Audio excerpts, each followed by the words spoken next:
Hoorah! Hold on. Almost forgot. I almost forgot. Here we doing. This is what we doing after. I'll be like, unity. What's good, y'all?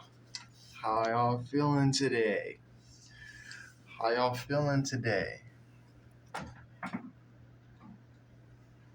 And if you're in Japan, Ohio gozaimasu. Genki desu ka? Good morning. How you doing? Genki desu. You know, I said I'm doing good. Hey. I'm doing pretty decent with that Japanese right now. But on a real note, y'all, hold on, let me get my water. I have a tendency to forget my water.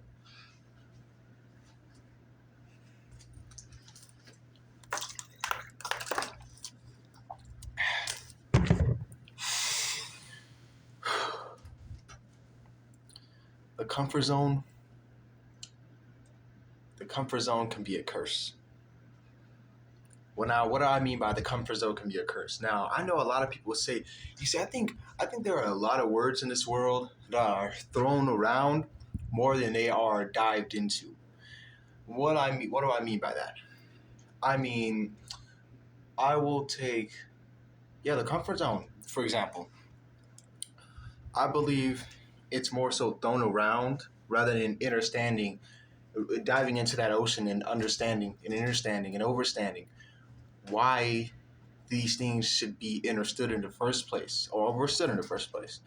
And what I mean by that is that if you go around just constantly saying things without understanding or taking knowledge of the depth and the true knowledge or concept of certain ways of life or certain stages and phases in your own life, then you can throw yourself off a path that can lead you to greatness, to lead you to a more positive aspect of being. So when you say all these random things, when you say, well, not necessarily random, but when you say specific things and they lead up to a very indirect result or cause, then you're bound to end up in a very indirect point in your life because you had no direction with certain concepts that you chose to follow. And this is what I mean by the comfort zone. The comfort zone doesn't have any direction.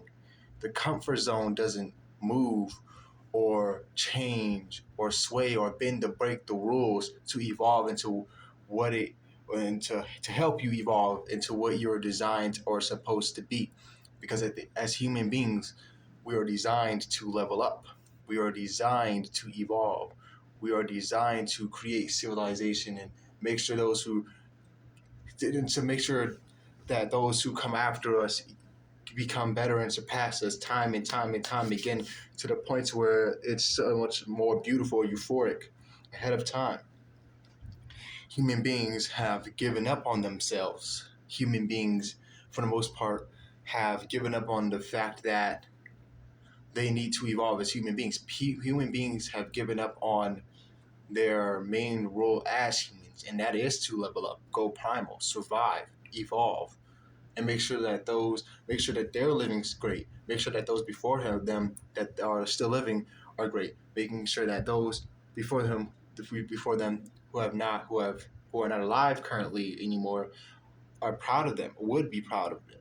Making sure that those who come after them is something that they can be honored or proud about in a positive way for achieving great things. And that's what I mean by the comfort zone. The comfort zone. You see, one thing about the comfort zone is that it deceives you into believing what feels good is good when that's not even the case. And I truly believe that I'm designed or destined to be great and be a better person because of the fact that when I would procrastinate, when I would suffer from procrastination and quitting and not doing it, it would feel torturous. It would feel very painful. And I'm actually led to believe that you torture your own soul or spiritual aspects and mental aspects and any aspect of your being, every aspect of your being really, when you choose not to go after what you're destined for, go after what you can use or take advantage of in a positive way to change the world in a positive way, to guide the world, to change it, or to change your environment. I believe that that's a big issue about people in the comfort zone. You don't even want to be human anymore because apparently being human is too difficult.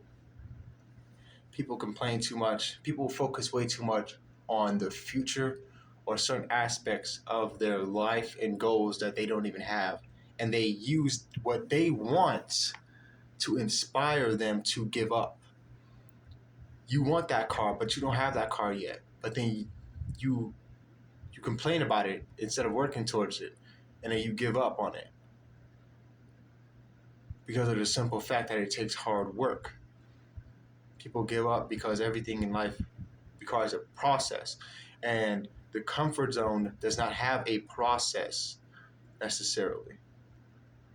The only genuine or actual process or path it truly does have, because at the end of the day, I truly do believe that the comfort zone, it doesn't have a path that takes you anywhere. It just sits there and does nothing. It inspires you to feel good about doing nothing. Why should constant safety feel good? Why is that even an illusion? In the world we live in, someone can, God forbid, but something can happen to you when you're walking down the street or when you're playing that video game. Some bad things can happen. You know? So I wonder why. I personally don't get how people can be so comfortable living their lives knowing that they gave up on something years ago and that they can be so much better at it now. And that's what the comfort zone does.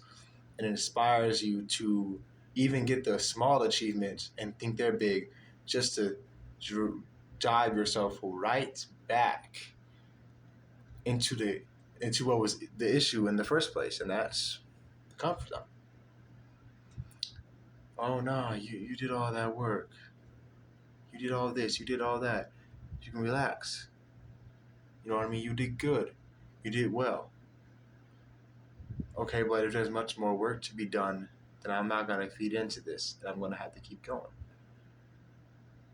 Even when I don't want to. And that's not always easy, but it can be done. And when it can be done, you have the ability.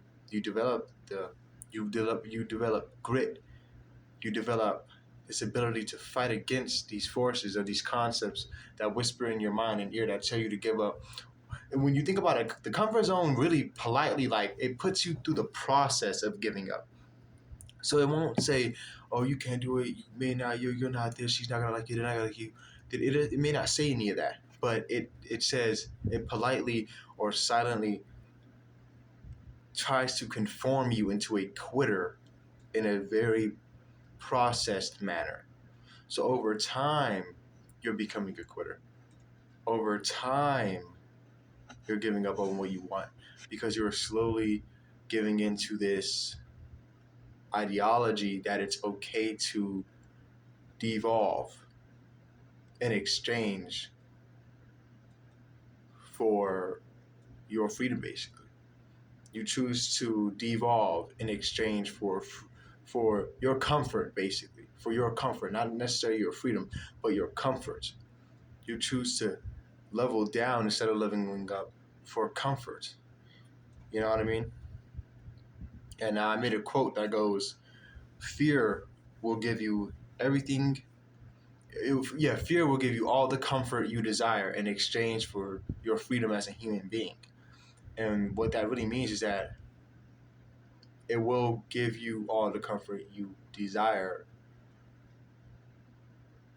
but it takes away your potential as a human being. And that's what you give away. The power and greatness that you can pass on to those who come after you. The smiles you can put on the world's faces. The positivity, the greatness you can spread is all being depleted and taken away because you want to play the Xbox all day, because you want to play the PlayStation or PC or watch memes or funny videos on your phone. You want to get comfortable. And if I'm being honest with you, I don't think anyone like that can be around me. And that's what I'm saying. Like, comfort can be a curse. Because I believe that there's a difference between earned comfort and just comfort. You work out for an hour or two, then you write for an hour or two after that, and then you work on other skills and crafts for hours and hours a day, and then you relax. That's relaxed. That's an earned privilege. You finally have the ability to sit down somewhere and just do your thing, play video games.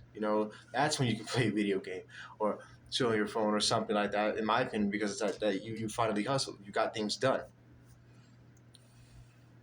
But that's not how people perceive it all the time. They mostly perceive it as relaxing, as something positive and something they should have the right to do constantly. It is a positive thing, but at some point, doesn't that relaxation get tiresome?